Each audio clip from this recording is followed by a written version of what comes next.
एक समय की बात है। एक गांव में एक किसान रहता था।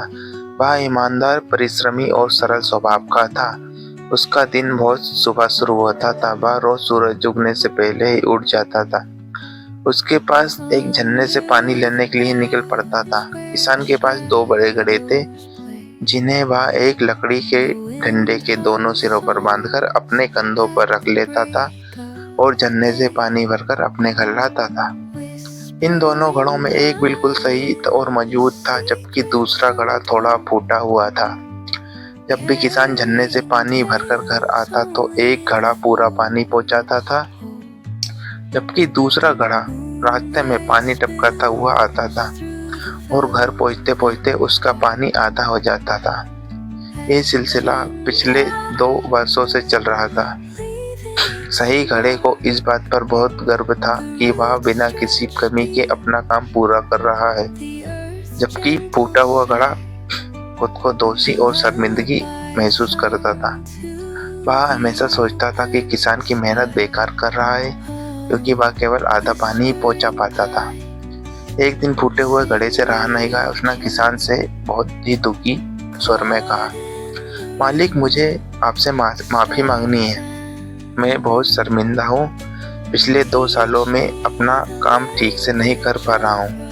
मैं आधा पानी गिरा देता हूँ, जिसकी वजह से आपकी मेहनत बेकार चली जाती है।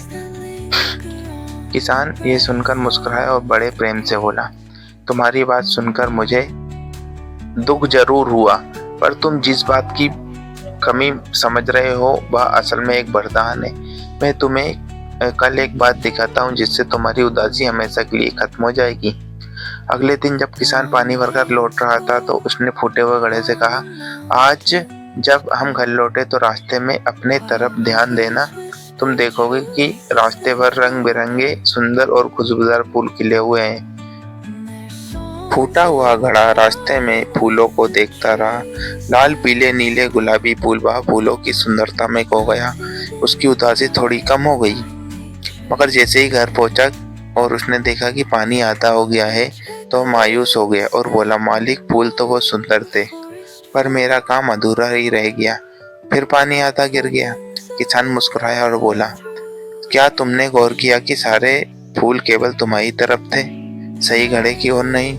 घड़े ने सिर हिलाकर हामी भरी।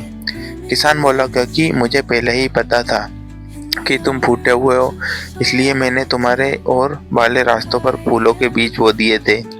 रोज जब भी पानी टपकते तो वह पानी इन बीजों को सींचता था और आज उन्हीं फूलों से मैं अपने घर को सजाता हूँ, भगवान की पूजा करता हूँ। ये सब तुम्हारी ही वजह से संभव हुआ है। अगर तुम जैसे हो वैसे ना होते तो ये सुंदरता, ये सौंदर्य कभी नहीं होता।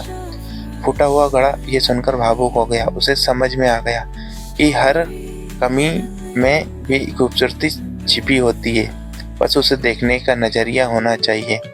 सीख, हम सभी में कोई ना कोई कमी जरूर होती है, पर हर कमी के पीछे भी एक कारण और उपयोग छिपा होता है। यदि हम उसे